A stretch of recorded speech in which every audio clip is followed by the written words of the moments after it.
Hello, everyone, and welcome to the Triangles Meditation Group. Today is October 11th, 2021, and we're welcoming to this opportunity to work together in the support of triangles. So before we begin, let's just take a very brief moment to come together as a group, standing in the center of the evened arm cross and sounding the Noontime Recollection.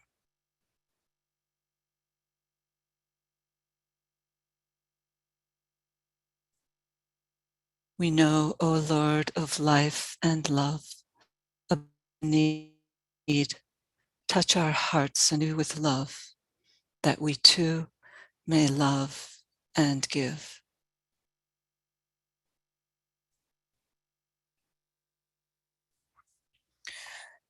As most of you know, we come together each week to strengthen the planetary network by our participation in a meditative visualization.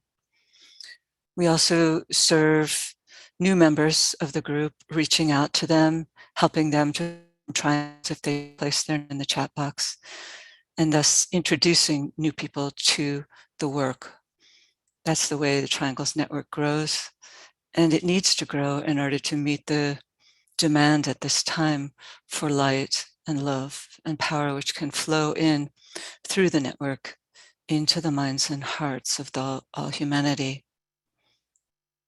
Triangles is a simple visualization technique using the power of thought and prayer to uplift and consciousness. The work involves establishing a daily line of communication between two other people who agree to work with you each day, silently, meditatively, linking up soul to soul and visualizing the energies circulating around your triangle. And then you extend that network of three into the global network of triangles. And as we do so, the whole planet is visualized as we see in this illustration and surrounded by a network of lighted triangles. And then the work is closed by sounding with focused intention the great invocation, a world prayer. So it's quite simple, can be fit into even the busiest of schedules. So we hope that if you are new to this work, you'll consider forming a triangle, or at least going to our website, triangles.org, about our work, or just reaching out in the chat box, and two other people on the webinar will hopefully agree to form a triangle with you. So as we do each week, we try to have a presenter, a guest presenter, and today we're fortunate to have Eduardo Gramaglia from Argentina, who's a longtime co-worker, longtime student of the Ageless Wisdom, a from ancient Greek and other languages, of many astrological texts, and also the author of his own astrological text. And he also teaches Sanskrit and is a musician in Cordoba, where he lives in Argentina. So we're always very happy to have Eduardo's wisdom presented here with us. And today he's going to be sharing on Hercules and the gates of Leo, Libra, and Scorpio. So we look forward to it. So as we do each week, let's now work with a brief visualization prior to our later meditation. So let's visualize the planet as a sphere of lighted energy.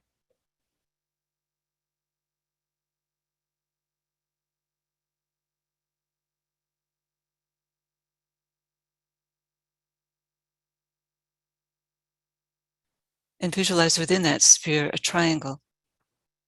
This is the triangle of the three planetary centers: Shambhala, hierarchy, and humanity. The planetary head, heart, and throat centers. And visualize the energies circulating triangle in all directions, merging and blending the 3 points, filling the triangles with light.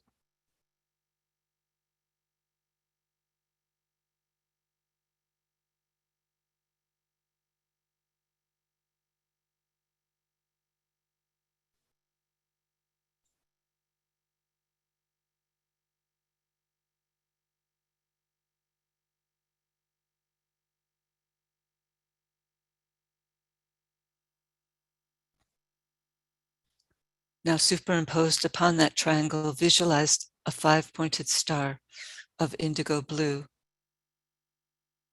This is the star of the world teacher, linking east and west, past and future, radiating the energies of love wisdom.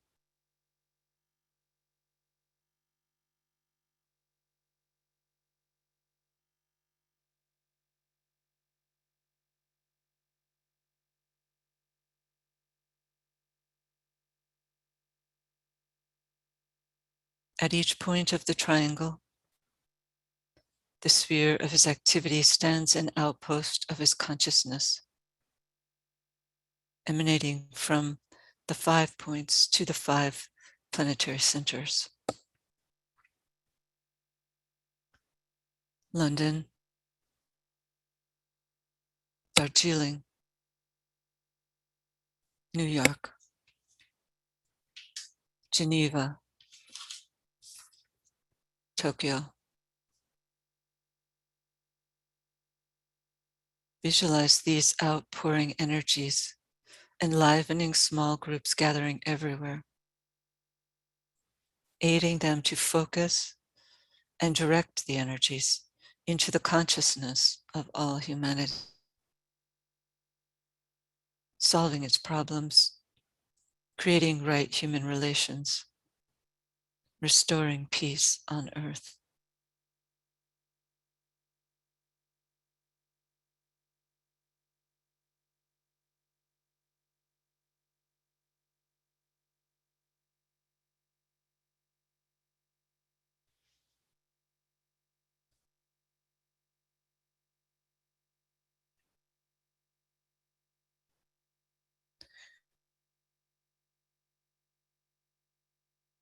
Projecting a rainbow bridge into the spiritual hierarchy, we sound the mantra.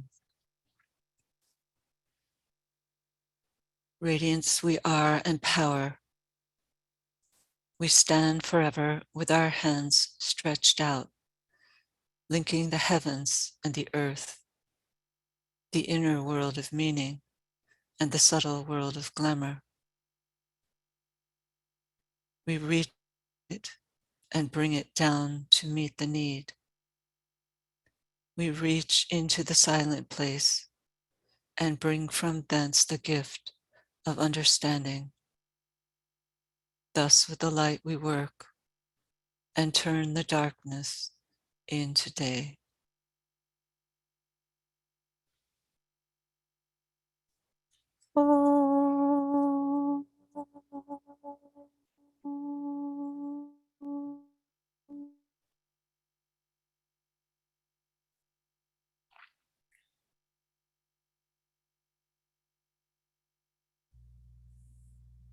Thank you. With the sun's annual passage through Libra, we might want to consider its relationship to Draco, one of the constellations that circles around and stands as a type of gatekeeper for this point heavens, that great informing center that connects us spiritually with the portal which the ancient peoples believed led to other dimensions of reality. One of Libra's roles in the zodiac is as a powerful synthesizing agent, standing as it does at the hub of the wheel, thereby also providing a portal whereby our zodiac is connect other vaster centers of star systems. And surely the great overshadowing Draco acts as a guiding force in this regard. The relationship between Libra and Draco and our Earth works out powerfully and manifests through one of the 7 paths faced at the taking of the 6th initiation. The first path, service. This powerful initiation marks a majestic point in the path of return that was mentioned in a quote cited in last week's webinar. This is the time in the evolutionary journey wherein one first places one's feet upon the endless path, of which nirvana is just the beginning. This endless path leads, we're told, in 7 directions, of which this path of earth service is the first. This path is governed by Libra, and hence its conditioning potency on our planetary life. All the other 6 paths lead the seeker to other parts of the solar system at this time in their spiritual development. Those following this path of earth service have found their dharma be to remain here on earth, serving the purpose that is working out here on this planet. The Tibetan gives a few tidbits of information about this path. And he says the adepts who follow it are called the beneficent dragons. And they're said to be qualified by the energy of wise compassion. And he says that the meaning of 2 words, wise compassion, which at first glance seem to have a close relationship to the energy of love wisdom, the qualifying energy of the 2nd ray that is working out here. Wisdom and compassion are, however, always linked specifically, it seems, with the Buddha.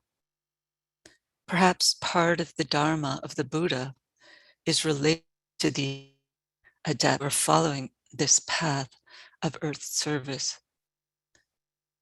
And this path is perhaps being stepped up at this time by the potency of the Buddha as he moves forward on his path of return in preparation for his work overshadowing the Christ during the externalization. The energy working out upon this path and consequently trickling down to us is said to be the quality of luminosity. And its mantra, you might say, is called, "Let your light shine forth." This is so interesting in its relationship to the work of triangles, wherein we work collectively each day with our partners to do just that. And we do it within the context of a vast planetary group dedicated on all levels of consciousness to making the planet a lighted sphere within the system of lives, which are the 7 sacred planets. It's interesting to note that this constellation takes the shape of a simple triangle as seen on your screen, perhaps relating it therefore as well to our work. Draco is related, we're told, to the 7th ray, and therefore this energy has a powerful conditioning factor on those following this path, but also therefore on our entire planetary life.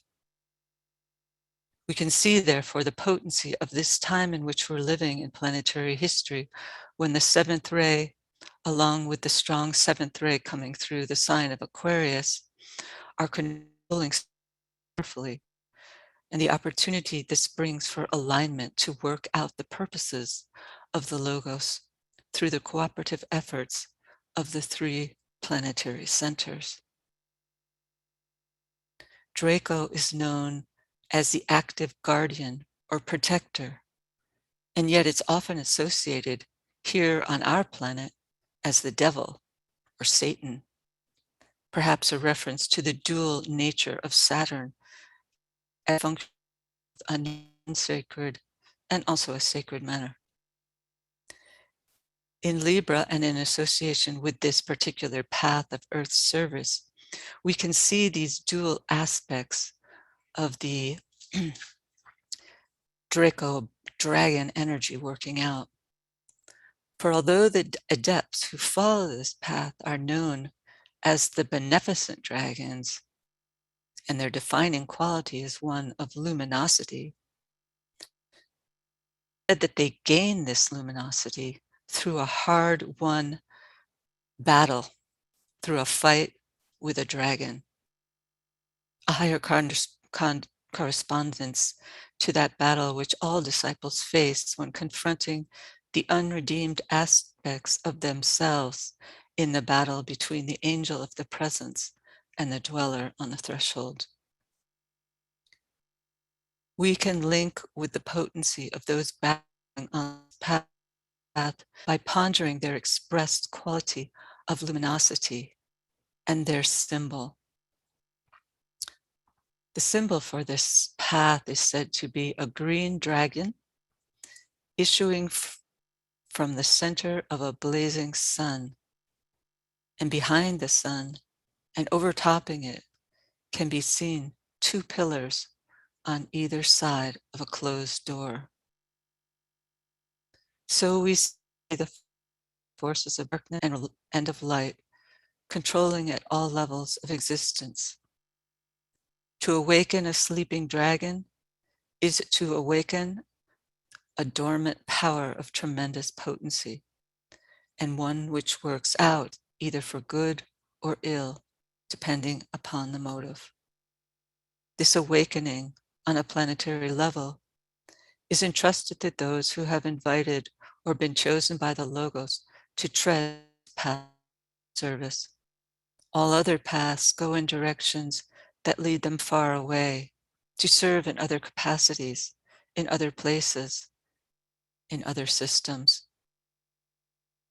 But in a sense, because this path is working out on our planet, it gives us all the opportunity to know the most about it of all the paths, because it is closest to us and we're living within its energy field, its luminosity, its ability to let the light shine forth. In like manner that an aspirant starting out on the path of return is working within the energetic field on the far periphery of the spiritual hierarchy, so too perhaps are we tapping a fragment of this path of earth service.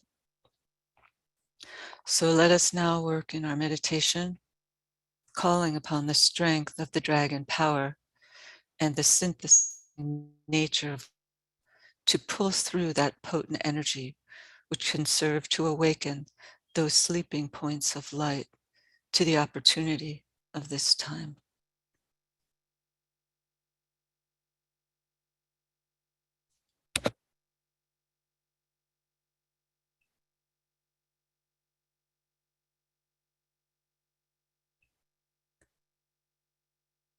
So let's work at integrating ourselves, preparing for our work with the affirmation of will, linking in thought as a soul, standing in the center of the cross as a point of love and light, linking with all people throughout the world who are working with this triangle meditation group.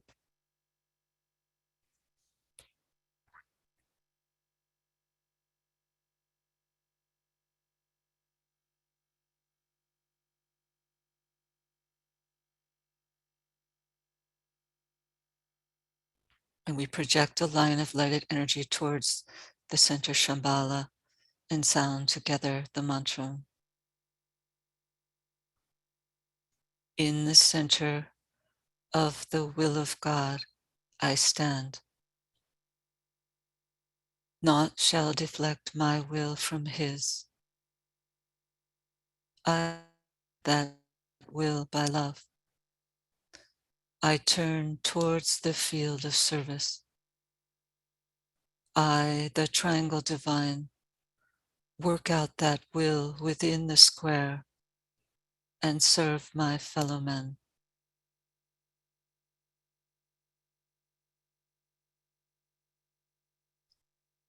Using the creative imagination, link with two other points of light to create a triangle of light.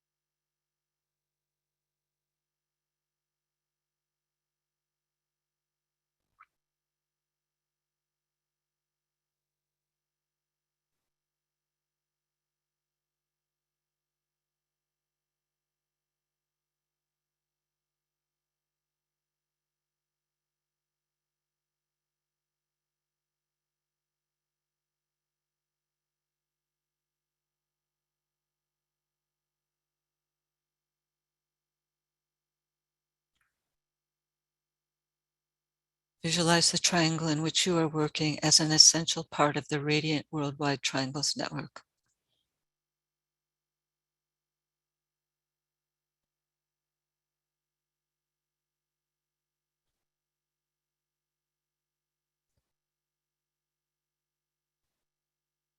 And invoke the light of the group soul, the heart of love, to enter into the heart of the network.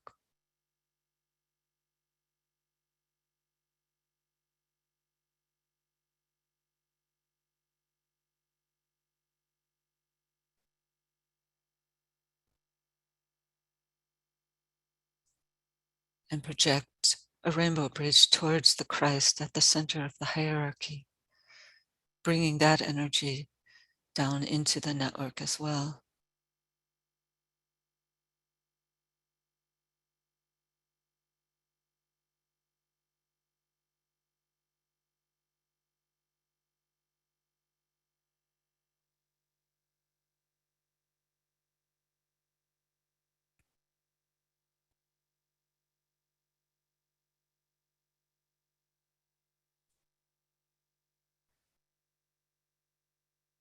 Visualize the energies of love, light, and goodwill circulating in and around the triangle's network.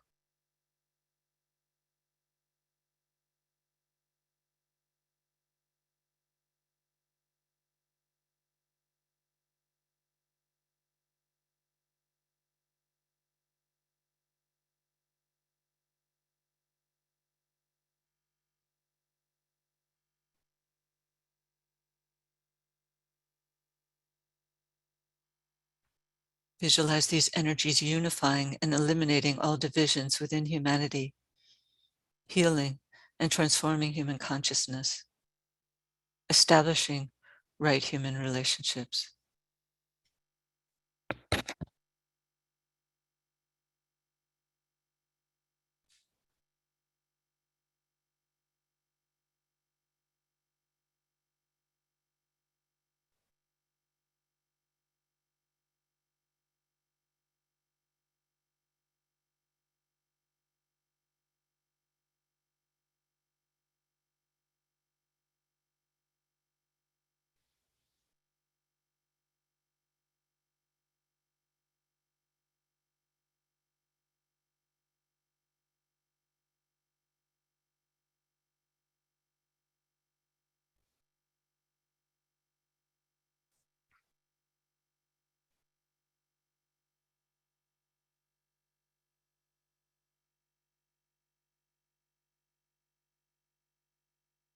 Projecting the line of lighted communication towards the hierarchy, we sound together the mantra of unification.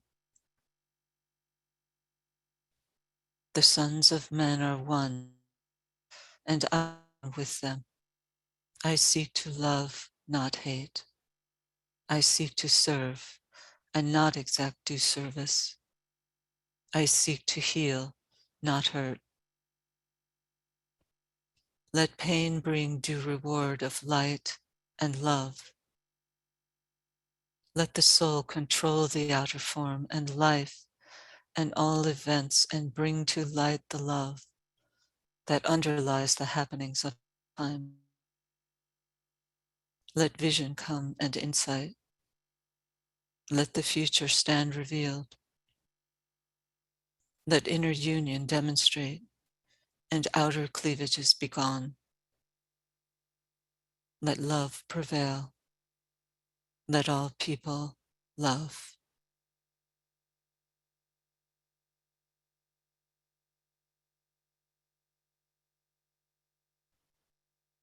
Visualize the whole triangles. See new triangles being formed everywhere.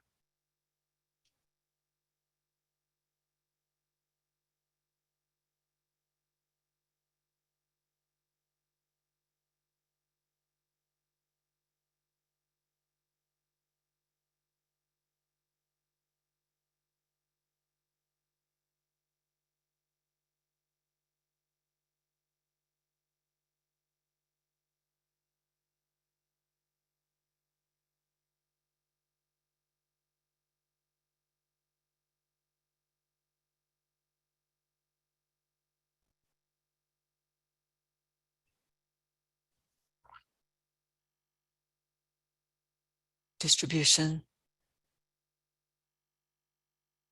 Prior to sounding the great invocation, let's pause to consider the work to be done by the words as they're poured out,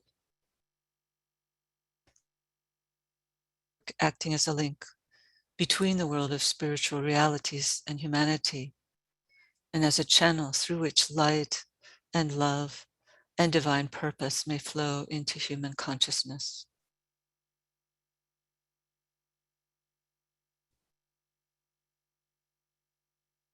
From the point of light within the mind of God, let light stream forth into human minds, light and on earth. From the point of love within the heart of God, let love stream forth into human hearts. May the coming one return to earth. From the center where the will of God is known, let purpose guide all little human will, the purpose which the masters know and serve. From the center which we call the human race, let the plan of love and light work out, and may it seal the door where evil dwells. Let light and love and power restore the plan on earth.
Thank you, everyone. And now we'd like to welcome Eduardo. Hi, Kathy. Hi. Do you I'm want so to share? happy to. You want to share your Yes. screen? Yeah, thank you so much. Okay, I share screen. Well, Thank you for a wonderful introduction. Hello, hello everyone. Let us turn our thoughts once again to Hercules, whom we last time called the greatest hero of all. We are so accustomed to classical mythology that we may not see how unusual it is to have so strong an emphasis on heroes as classical myth has. We see this as we compare Greek mythology with the mythology of other cultures, which do not have nearly so many heroes. Mesopotamian and Egyptian mythology are by and large about the gods. Gilgamesh is a notable exception to that. So one may wonder why such an emphasis on heroes in classical mythology. As we said last time, hero turns out to be a misleading translation of the Greek word heros, or at least the modern understanding of what's implied by the word hero. Hero meant several things, but mainly it referred to a human with one divine parent. And here we have a clue as to why Hercules is looked upon as a symbol of the disciple. The hero is a mediator between the world of the gods and the world of humans.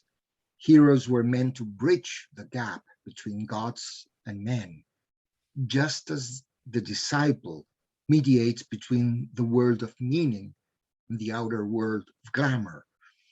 In this sense, a new light upon the concept of the new group of world servers may emerge, this group mediating between hierarchy and humanity. The sometimes erratic and violent behavior of heroes were meant to highlight that both natures, animal and divine, are struggling inside them, and their inner world is a battleground of forces which may include some episodes of madness and lack of control, as Hercules had. A top-notch hero has to prove his right to be a king, a symbol of their divine nature finally assuming control, and for that he has to submit to different kinds of tests. There are a good many heroes in Greek myth whose stories fit a so-called test and quest pattern, the pattern of an adventure story where a young man goes out and performs a set of deeds of valor. These tasks are the symbols of the challenges every disciple faces on the way in order to symbolically slay his own monsters and thus become a true world savior. Each labor brings him a different recognition and gradually fits him to function consciously in the world of souls. The 12 labors Heracles performs are clear examples of this test and quest pattern.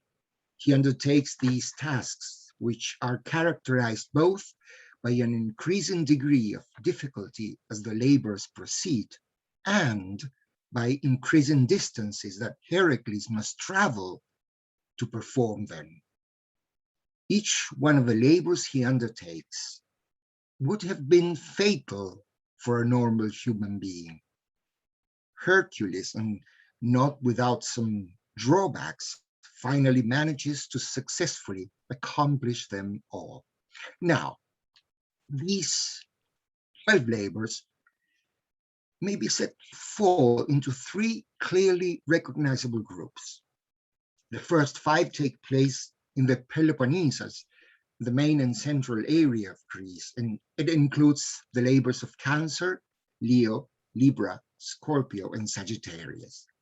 The second group takes place a little bit further away from the mainland, and it includes the tasks performed in all cardinal directions, east, west, north, and south. These are the labors of Aries, Taurus, Virgo, and Aquarius. As we know, the cardinal directions are highly esoteric. And the final 3 take place in the far west and seem to have to do with issues of death and mortality or immortality. Here we have Gemini, Capricorn, and Pisces. Now, as you see, most Greek sources organize these labors in terms of increasing difficulty and distance. In which order these tasks are given on the path of discipleship, whether following this pattern or according to the order of the zodiacal signs or any other, I really don't know. And I suppose it depends on individual cases, maybe ray makeup, perhaps. 3 labors from the first group are particularly relevant for us today. Leo, Scorpio, and Libra, the sign the sun is now passing through. Hercules must fight animals which have some extraordinary attribute that makes them exceptionally difficult to overcome. According to the sources, the first labor of this group was the killing of the Nemean Lion. This lion is invulnerable to wounds and its skin cannot be pierced by arrows or sword. The cave in which the lion is found has 2 openings, one leading into a dark corridor and the other into the light of day. Hercules blocks one of the entrances with piles of sticks and then turns to face the beast. He chokes the lion to death with bare hands. In other sources, he clubs it to death instead, and then uses its own claws to skin it. And after he has skinned the beast, he takes the lion's skin as his cloak, and this becomes his most recognizable attribute and art. Hercules normally carries his club and wears his lion skin cloak, and the cloak is often shown with Hercules' face looking out from between the lion jaws, so the lion's head becomes the hood of his cloak. The second labor, performed within the mainland of Greece, involves killing the Lernaean Hydra. Unlike the others, Hydra was a mythical monster, a snake with 9 heads. One head was immortal, which made this creature difficult to slay. To make it even more difficult, whenever Hercules cut off one of the Hydra's heads, 2 more would grow in its place, so that the more he tried to kill this monster, the more powerful it became. And he eventually realized that using weapons such as the sword and the club only resulted in the Hydra growing stronger. He finally decided to grasp the monster with his bare hands, knelt and raised the Hydra up into the air. The monster, strong in darkness and mud, was exposed to the rays of the sun and lost its power. Hercules then cuts off the immortal head and buries it under a boulder. Nemean Lion symbolizes the powerful personality running wild and devastating the environment. It is said that when an integration of the forces that constitute the personality has been attained, the human being often becomes a difficult and trying person. Hercules is a solar myth, namely, the myth is a narrative which we can in some way relate by analogy with the path of the sun through the heavens. He represents one of those sun gods who are struggling with the problems that will draw out the full powers of the soul. The Tibetan gives us highly interesting interpretation of the cave with 2 entrances. The cave is said to be the symbol of the pituitary body, an endocrine gland closely associated with spiritual awakening. This gland has 2 lobes symbolizing both openings of the cave, one of which the disciple must close before the higher mind can take control of a personality, he must use the opening which leads into the light. Symbolism of a Hydra is no less interesting. Each of the 9 heads of the monster represents one of the problems, lower desires, passions, tendencies of the lower mind that beset those on the path. Its hindrances cannot be opposed by brute strength, but through the conscious expression of humility, courage, and discrimination. Humility compels the disciple to kneel down and recognize his limits. Courage is needed to attack evil at the very roots of his nature, and discrimination to come up with an intelligent and dispassionate solution to the problem, which involves turning the focus of the mind as high as possible, rather than concentrating on the problem and fighting it, thus making it grow bigger. In order to be defeated, the monster has to be taken out of its natural environment. The tendencies it represents do not have to be suppressed. Rather, they have to be lifted up into the air, namely, transmuted into something else. In classical Greece, Lerna was a marshy region of hot springs in a former lake near the east coast of Greece. This place was thought to be one of the entrances to the underworld, and the ancient Lernaean mysteries sacred to the goddess Demeter were celebrated there. As we said months ago, a peculiar relationship is said to exist between Hercules and hot springs, whose vapors were considered to be the sign of an entrance to the world of the dead. One of the most ancient traditions recalls that the main function of Hercules was to face death and win immortality. Interesting ideas emerge as we consider the relationship between Leo and Scorpio. Leo being the 5th sign of the zodiac, counting from Aries in the direction of the following signs. It's also the 8th sign, counting backwards. It's thus closely connected with Mercury, who is esoterically called the messenger at the 8th gate, alluding to that gate which the process of individualization opened up for mankind. Interesting to note that Hermes or Mercury was considered by the Greeks as psychopomp, literally guide of souls.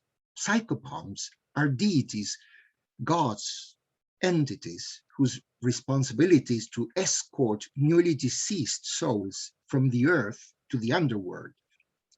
It will be no surprise then that in Gemini, ruled exoterically by Mercury, Heracles meets another serpent, Antius or Antaeus, which he also has to lift up into the air to conquer it. We have also said, when we dealt with the task in Gemini, that this sign is also connected with the land of the dead, just as Scorpio is. Leo is strongly related to Scorpio, whose numbers upon the zodiacal wheel are the same as those of Leo, being 5 and 8. The dog star Sirius, home to the Great Lodge, is related both to Leo and Scorpio. And the enormous constellation Hydra, the serpent, can be found in the sky very close to the constellation Leo. We thus see how the picture of the heavens reflect these truths, as outlined by the Tibetan. Both Leo and Scorpio reveal some recurring tests that the disciple encounters. Lions and serpents must be slain again and again, Hercules was told by the teacher of his life, the myth tells us. On each turn of the spiral, age-old challenges assume newer and trickier appearances until a final blow cuts off evil at its root. This must be done as Hercules did both with the lion and the Hydra, with bare hands, without weapons. As Mabel Collins' inspirational book Through the Gates of Gold suggests, hold silent amid the thousand cries of the senses, and then stripped of all weapons, take the deadly serpent of self and kill it, is no easy thing. It can only be done in the moment of equilibrium, when the enemy is disconcerted by the silence. The sun, the sign through which the sun is now passing, Libra, the sign of equilibrium, seems to be the ground on which a first recognition of the path takes place, and the decision to undertake the 12 labors is made. It is at this point that the will is reversed, as it is said. When Hercules passed through the seventh gate of Libra, his task was to capture the Erymanthian Boar. He is seen driving the captured boar by its hind legs, which is a symbolic representation of the soul directing the clumsy body. He rejoiced on the way, and everyone laughed at the sight. Humor and laughter were said to be a part of the ancient Eleusinian mysteries. In the story, Hercules is said to misinterpret the command to take time to eat and indulged in a feast, drinking the wine which belonged to the whole community of centaurs. This event led to a battle which ended up with the death of 2 centaurs. Centaurs are creatures with the upper body of a human and the lower body and legs of a horse, therefore symbols of duality and wisdom. Libra is about measure, balance, and conciliation of duality. In this sense, we can remember that the exoteric ruler of Libra, Venus, is the esoteric ruler of Gemini, the other sign in which duality is faced and integrated. The disciple, as he undertakes this task, must choose the way that leads between the 2 great lines of force, as its keynote reads. The sun on the equinox is a beautiful symbol of equilibrium.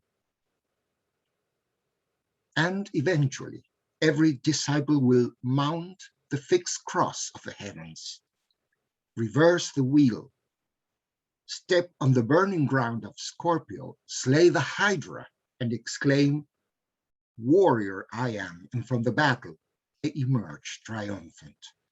These are the 2 keynotes with which we will be working during the next full moon periods. Thank you all. Next time we will continue our journey through other gates of the zodiac. Thank you, Eduardo. Thank you so much. Always so many interesting thoughts and so beautifully illustrated as well. So thank you for putting so much time and effort into this. I really appreciate it. I wondered if we could just open it up to the audience since we don't have much. So if anyone would like to share a comment or question with Eduardo, you can do that by clicking on the reactions icon and we'll unmute your microphone. Or Eduardo, you can read comments or questions that come in through the chat box, if you like. Just one comment, Kathy, on a subject you brought up during the introduction. I was thinking that as I listened to you, that we tend to concentrate a lot on the path of the sun across the zodiac, and sometimes we forget that each era is also characterized by the polar axis pointing to a definite circumpolar star. I had this idea as you were talking about the constellation Draco, so important for the Chinese astronomical tradition. Yeah. Today, our polar star is Polaris in the Lesser Bear. In Egyptian times, it was Cuban, a star of the constellation Yes. Draco you mentioned today. So Yes. we see how many things are written in the heavens. Yes. And again, in a future date, they say that one of the other stars of Draco will again become a whole star. So everything's always shifting in the heavens for sure.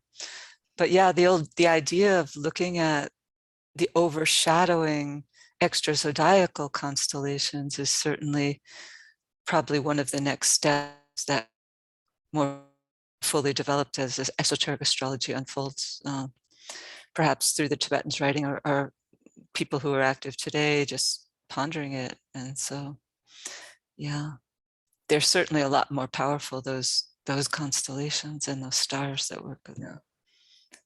Yeah. Well, someone thanks for the emphasis on transmutation. Yeah, I think that the work, the task of Scorpio has strongly to do with transmutation.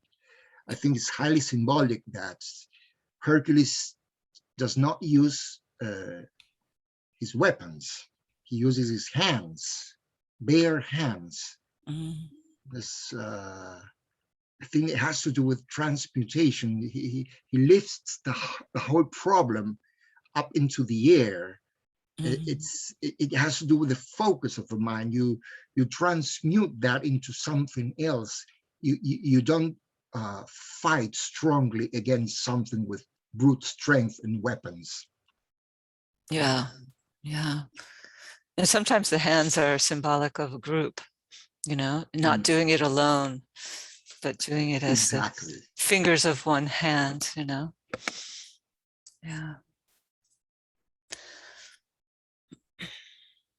Yeah, the heroes, someone writes here, the myths so full of light, heroes, the mediators, the linking of the above and below through light as the constellation shine the path of return. Yeah, it's the role of mediator that really, that's why there's a lot to think about the symbolic relationship of heroes like Hercules and the new group of world servers, the act of the role of mediators between two worlds. Yeah. Yeah.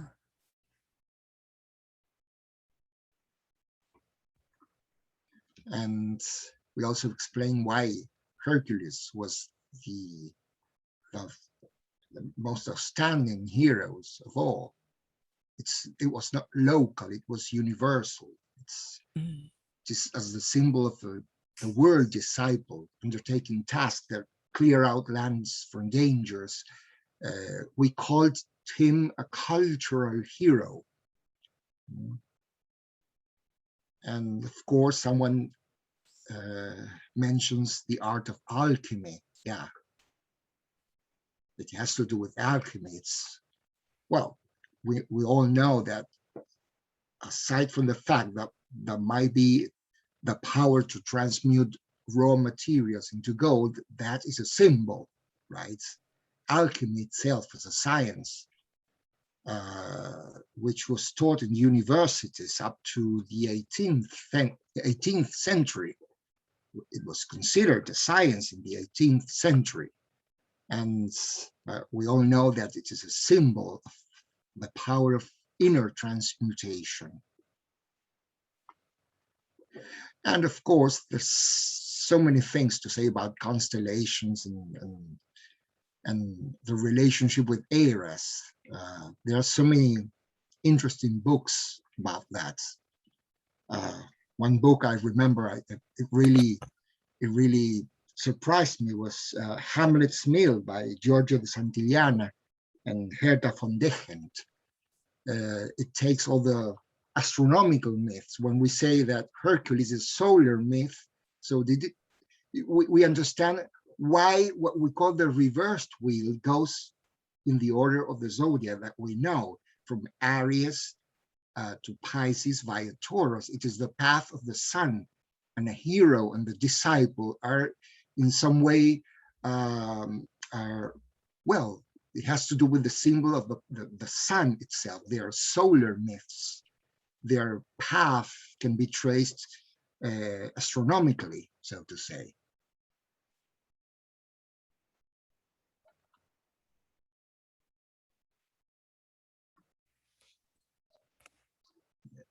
What else?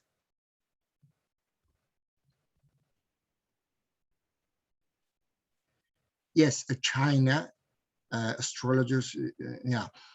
Well, China had that constellation Draco in they Chinese astrologers and astronomers considered this constellation as extremely important.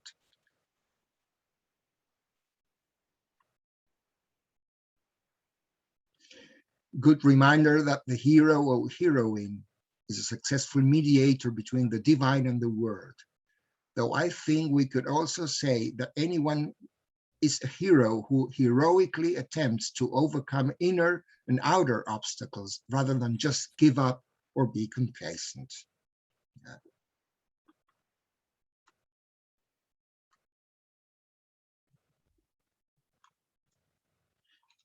And Sam Jones writes, it appears belief, religion, practices shown by Hercules is being better recognized to be one's own self-discipline rather than one imposed on other. Exactly. Well, you know, of course, we run the risk of imagining the spiritual path as a path in which we have to fight monsters with weapons. But you know, it's we must always remember that struggle is a symbol of a path of increasing recognitions. It's about recognitions. That's the path. So it is really subjective. It's a self-imposed, so to say, self-guided path. Mm-hmm.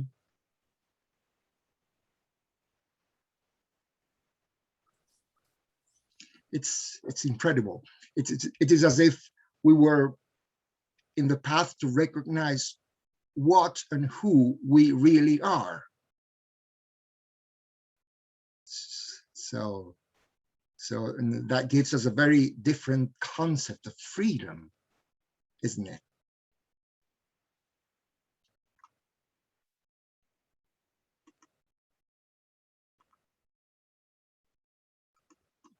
Do we have time, Kathy? Yeah, a couple minutes if you have a few more thoughts to share. Expression of thanks. Thank you all. Well, there are many interesting subjects on issues we can deal with next time. Yeah. I said the cardinal directions are one of them. You know, it's so difficult to synthesize all what is contained within the concept of one constellation. When we said, yes, yeah, it's especially in 15 minutes. Yeah. three in 15 minutes. That's pretty. You did a pretty good job, Eduardo. Yes. Well, Okay. I'm sure I'm voicing for everyone great thanks and gratitude for your presentation and your presence with us always. So I'm so grateful.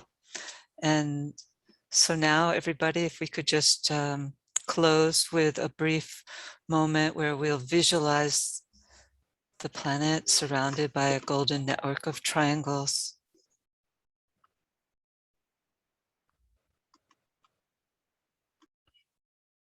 And then we'll sound the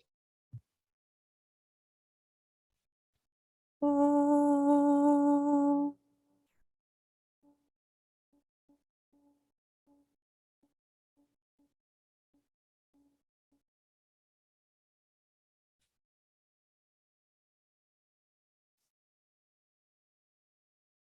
Thank you, everyone.